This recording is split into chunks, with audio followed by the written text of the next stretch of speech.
Good morning, students, and welcome back to this week's online class. Today we are going to learn a new lesson, and the name of the lesson is A Hard Word. A Hard Word is written by William Holmes McGuffey.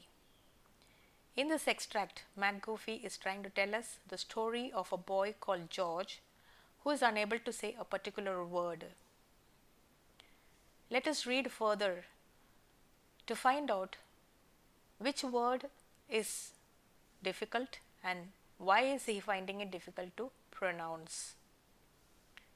In section 1 of the lesson, George is having a hot discussion with his father and his sister regarding a particular word which is very hard and he is finding it difficult to pronounce.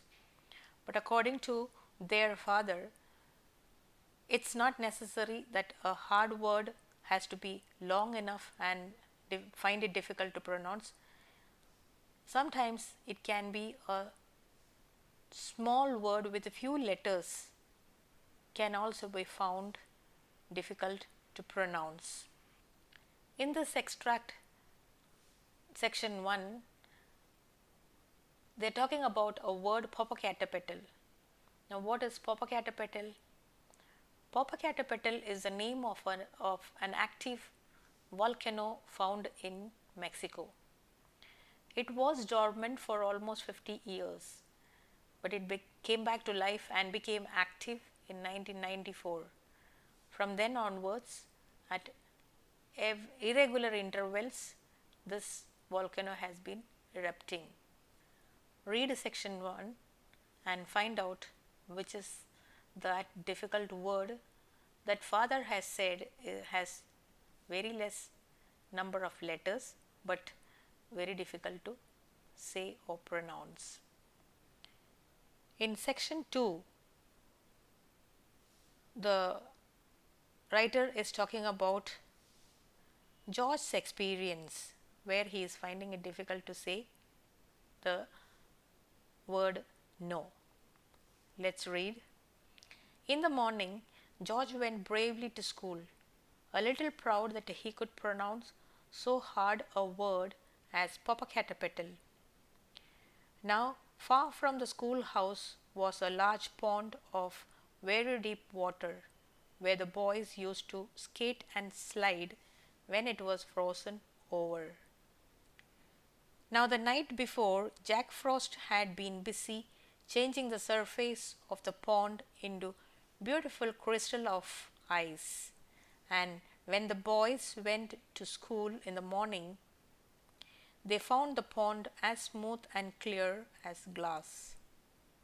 The day was cold, and they thought that by noon the ice would be strong enough to skate upon.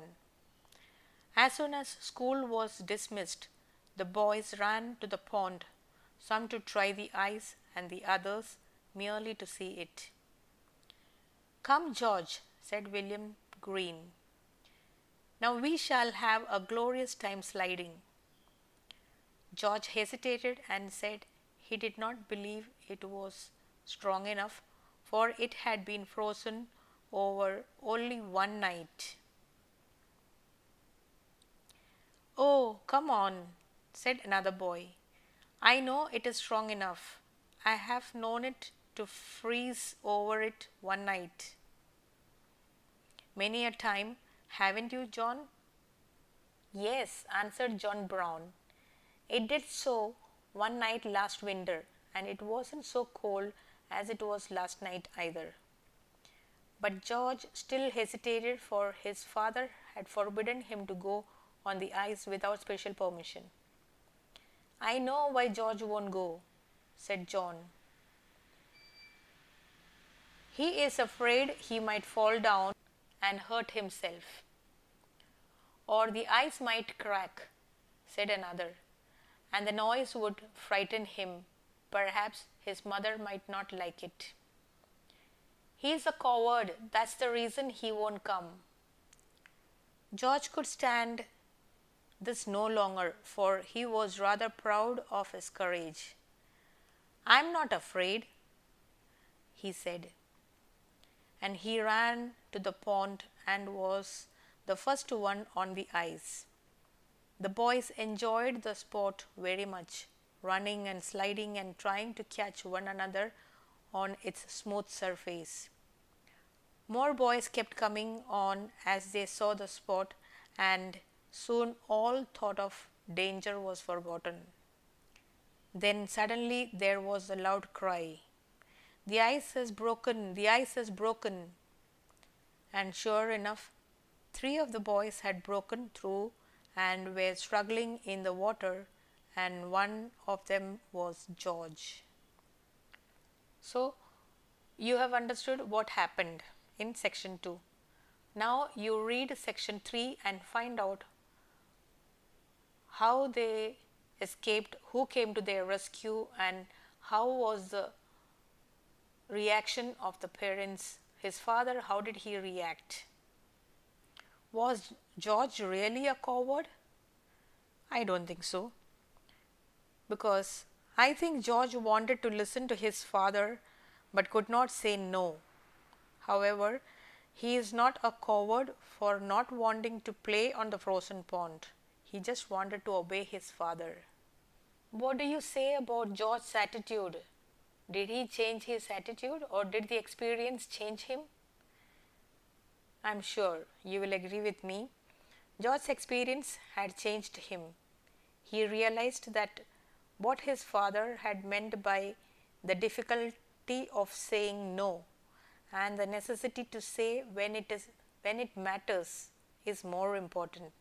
He now knew that it took real courage to say no at the right time. He reminded himself of how he nearly drowned and slowly taught himself to say no when it was required. So, what do you understand? What do you learn from the story? That it is not necessary that the word has to be difficult or hard or long enough to be found difficult to pronounce, but sometimes a two-letter word no, no, can also be found difficult to pronounce. The only thing that you learn it to use it in the correct situation. Read the lesson at least 2 times and complete the question answers that I will be sending you soon. Till we meet again with another lesson, stay home, stay safe. Thank you.